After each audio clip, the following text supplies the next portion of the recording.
الحمد لله رب العالمين وصلى اللهم وسلم على نبينا محمد وصحبه أجمعين. إخواني waxaan rabaa inaan idhaahdo 3 saacadood yeyna ina dhaafin insha Allah ta'ala qofkii awoodow 3 ducana yeyna ku dhaafin sujuud inaad ku ducaysato 3 saacadood intaan ramadaanka ku jirno bay qayb aad muhiim u sii tahay waxa weeye cinda al-iftaar markaad afurayso dadku hadal iyo sheeko kale lagu mashquulaa ilaahi subhanahu wa ta'ala bari oo gacmaha hoos dhigo rasuulku wuxuu sallallahu alayhi wa alihi wasallam qofka sooman wuxuu leeyahay duco marka uu afurayo oo mustajaaba ah oo ilaahay ka yeelayo waa ko labo aakhir al-layl habeenka gelinkiisa dambe inta aan salaada subax la gaarin iyadana Allah baa soo degay subhanahu wa ta'ala wuxuu leeyahay ma jiraan qof ee wax i weydiisanayo oon siiyo qof istighfar iyo dambi dhaaf warsanayo u dambi dhaafa marka istighfartuna yeena ku dhaafin ilaahi dambi dhaaf xilliga weydiisto dadka ku tukada masaajidka salaada subax soo gaara hadiiba jaanis loo helo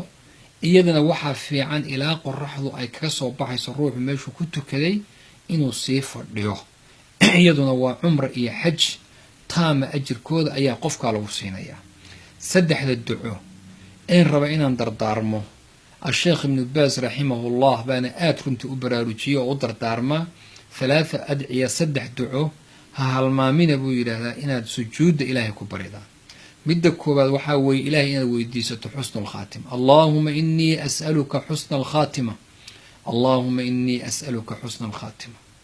وكو دعاء اللبادنا إن الإلهي ويديسة اللهم ارزقني توبة نصوحا قبل الموت اللهم ارزقني توبة نصوحا قبل الموت تاسنا ومد اللباد تصدحات ودعاء الرسول كل الانجري اللهم يا مقلب القلوب ثبت قلبي على دينك اللهم يا مقلب القلوب